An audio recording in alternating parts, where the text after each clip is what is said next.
Hello, today we're going to go over quick tips and tricks with our American Eagle meat cutter attachment, just to show you some tips on proper assembly to make sure that your cutter works correctly and cuts your meat correctly and through completely. So the first thing you'll notice is this blade assembly has a beveled edge here and a flat edge. So we'll first put the short stack in, and the thing to be careful of is that this is aligned correctly and not blocking this from fitting into the shoe here, the holder here. So now that this is in, you can test to make sure that it's spinning freely and that it's there's nothing obstructing it. It's spinning nice and free. Now this is the long shaft. Now this is a 1/4 inch size, but the process is basically the same for every single other cut size that we have. You'll want to match the flat edge to the flat edge of the other blade, like this, like so. And make sure that that also fits into the holder. Okay, again, double check to make sure that it's the flat edge backed up to the flat edge on the other assembly. If you put it like this,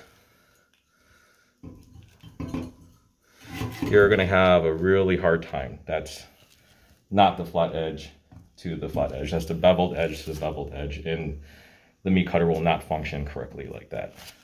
So you want to make sure again that the flat edge is placed with the flat edge, and then after you put it in, again, you want to test to make sure that everything is spinning freely.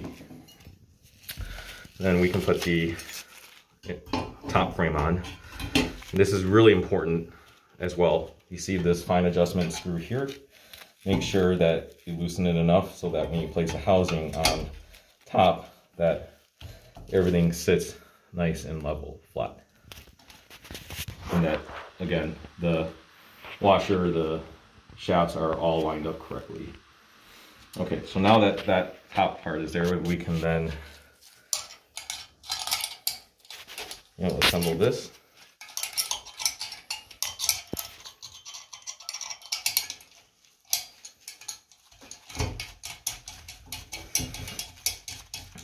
Okay, and then we can put the combs on. Make sure you put the combs on the right side. Don't put them on top. Make sure that they're on the bottom. Now you may, some depending on the size, you might have the last one here bent, and that's normal. That's to prevent this nut here from touching the comb and causing problems. So depending on where the comb itself actually lands, you might see, it kind of bent outward like that. And again, that's to prevent it from cutting or hitting the nut that's spinning when the machine is turned on like this. Okay. So then you just put the combs on. Again, some models you might notice the last one is bent upward slightly. And again, that is to prevent it from touching and hitting the nut here. So then just put that in. Okay, now there's these two micro fine-tune adjustments here. Okay, again, you'll want to, I'm going to turn this around.